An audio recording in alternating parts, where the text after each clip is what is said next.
Kaixo. Kaixo, Virginia. Aspaldiko. Eskerrik asko. Virginia Pozo ekarri duzu saiora, zerk elkartzen zaituzte?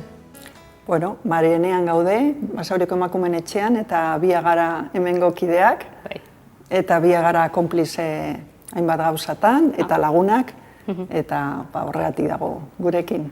Bai,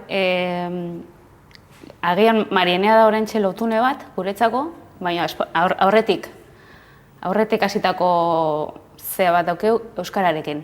Eta hori ez da hain komuna Basauri baten.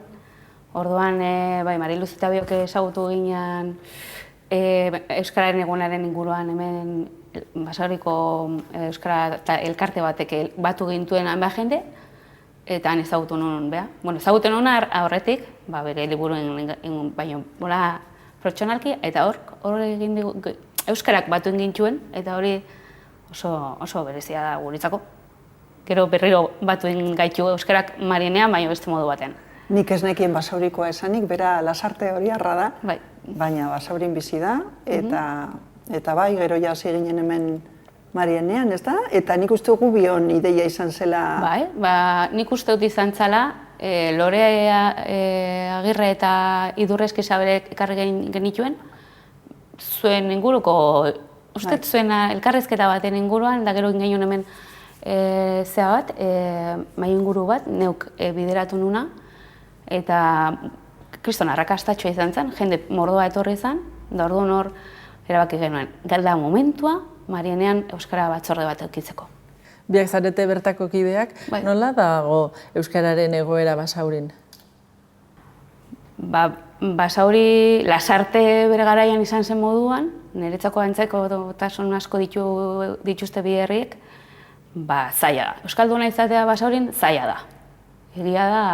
Hombre, egia da, klar, ni bertakoa naiz, eta gu txikia ginenean oso gutxi entzuten zen euskara. Eta guretzat euskaldunak ziren los aldeanos, horrela deitzen genien, ez da?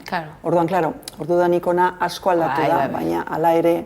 Zaila da, guri adibidez hemen euskara batzorde moduan, sustatu nahi izan ditugu beti euskarazko ekintzak eta euskarazko formazioak eta zaila zaigu betetzea batzutan. Oso Bilbo handi honetan euskararen presentzia geroz eta handiagoa da, eta hala izan beharko du, eta izan behar du, baina zaila da. Baina, hor gu, aigea, ez? Nik uste eta ari garela, ez? Gero hemen badugu orain gazteen talde bat, eta klaro, gazteak euskaldunak dira, hori egia da, ikasten ari dira euskeraz, eta nabaritzen da, Marienean ere lan egiten duten gehienak euskaldunak dira, osea, giro adibidez hemen badugu euskalduna. Bai, izango nuke, burbuia batzuk ere badaude, Ni neugere, gure bizitzan euskaraz mintzatzen gara, baditugu lagun batzuk ez dianak euskaldunak, eta hor, badakizu beti hor dago hor talka hori, baina egia esan da, euskarazko burbuiak baditugu Basaurin, eta burbuia guzti horiek puztzen beharko genituzke, ez? Gehiago, nik uste, bai. Emakume etxe honek ze garrantzia du Basauriko herriarentzat? Hau beti esan dugu, baina da aldarrikapen historiko bat. Basauriko, ez naiz Basaurikoa, iaia Basauriarra sentitzen ez, baina ez naiz. Bai, behaien hitzetatik entzun da, bada aldarrikapen historiko bat. Herri honek badauka historia bat feminismoarekin eta emakumeen aldeko borrokarekin, eta uste dut izan dela kolofoia bezala, ez? Ibilbide guzti horren bukaeran badago etxe bat feminista gehiago sortzeko, ez? Gertatzen dena da, klaro, gero etxea daukasunean, etxe honetan gainera biltzen dira zerbitzuak, elkarteak dana, horrek ere proiekzio bat ematen dio feminismoari, orduan bai, 2012an inauguratu zen etxe hau, eta horrek eman dio beste isla bat edo beste proiekzio bat feminismoari, ez da? Nik uste ibilbide historiko hori horrek ez du izan beste oihartzuna etxe honen ateak ireki ziren arte, ez? Eta gero Euskal Herrian mailan Marienea bada erreferente bat, eta hortaz oso harro gaude, adibidez. Gure etxea honek gauza asko iten ditugu eta egin behar ditugu. Euskarak eta feminismoak elkarren eskutik joan behar aldute? Bueno, azkenengo denboran horren inguruan gogo eta handia egiten ari gara Euskal Herrian, ezta? Bai, ja daramatzagu urte batzuk eta hor gainera nahiko gauza interesgarriak, prentsaurreko, emainguru, ikastaro, denetarik egiten ari da horren inguruan. Eta bai, nik uste dut teok biak elkar elikatzen direla, ez da? Euskarak eta euskalgintzak badauka zerbait erakusteko feminismoari, baina feminismoa, mugimendu feminista oso indartsua da Euskal Herrian, eta, bueno, nik uste dut ere zerbait irakatzen aldio zera euskalgintzari, ez da? Orduan, bai, nik uste dut euskara eta feminismoa nola edo hala lotuta daukagu gaur egun. Biki, Mariluzen manifestua sinatuko zenuke?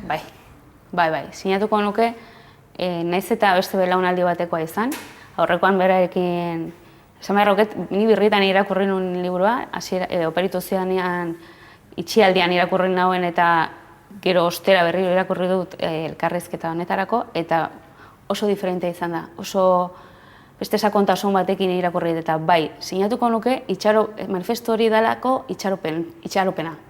Bada, beste hamarkada bateko, adibidez, 40 bueltan gaudenok, nik esaten nion, igual, guk irakurri behar dugu hau, ez? Bada holako itxaropena, bai, sinatuko nuke bantxe bertan. Zuk esaten duzu leiho bat irekina izan duzula. Bai, leiho bat irekina izan dut nire etxean, nire bizitzan, nire etorkizunean ere bai, ez da, pentsatzen baduzu, hemendik 10 urtera edo 20 urtera, bizirik jarraitzen badugu, bai, argi hori bai, horrela ikusten dut nik bai, niretzako. Gazteek egin dituzten ekarpenen artean baten bat duzu nabarmentzeko? Gazteek, bai, irakurketa klubetan aurkeztu dut, eta hor gazteak ere egon dira, gazteai pixka bat arrotz gelditzen zaie, baina nik uste dut hor lotura desberdinak egin dira, adibidez lotu dute euren inguruan dauden emakume zaharrekin, amonak edo isekoak edo hori, hor hitzein dute horretaz, gorputzarenak ere, atentzioa deitu di, gorputzaren aldaketa hori, gorputz zarraren inguruan daukagun, pixka bat ambivalentzia hori, horretaz ere hitz egin dute. Bai, ikusi ditut, bai, distantziatik nolabait hurbilketa ariketa bat edo egin dute. Bikizuk egin duzu laburpen berezi bat liburu honena, ezta? Bai, bigarren aldiz irakurri nuenean pentsatu nire ideiak argitu behar nituen, antolatu behar nituen, ez? Batez ere saiatu naiz islatzen laburpen bizalo horretan, ikasi detena liburu horretatik, ez? Ikasi dut edertasuna beste modu batekin, beste begi batzuekin begiratu daiteke. Gustatu zait Mariluzek erabili dituen kontzeptu batzuk, ez? Emakume ziborrak eta gustatu zait, inoiz ni neu ere izango naizelako, ez?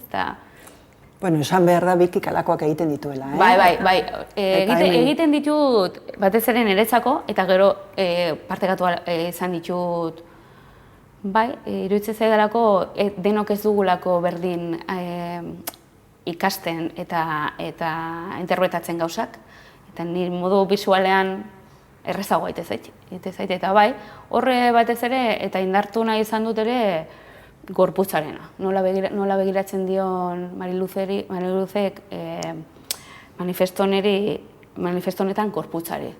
Eta bai taldearena, ez? Nik uste dute manifesto hau denona dela, seguramente gazte horiek igual ez dute orain sinatuko, baina sinatuko dute. Denona da. Denok zahartuko gara, espero dugu. Bizimodu baten eraldaketa dakarzu horriotan, prozesua hasita dago, zein mailatan gaudela esan daiteke?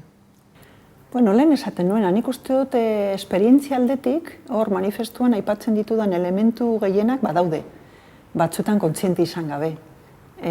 Gertatzen dena da, horri gehitzen badiogu gogoeta teoriko bat, horrek emango dio beste jauzi bat egiteko aukera nire ustez gaiari, eta, klaro, teoriatik ere bai, gero elikatuko da esperientzia, ez da? Baina, bueno, hasita gaude, ez da nik esaten dodalako, nik egin dodana da jaso, nolabait ikusten nagoena, ez da?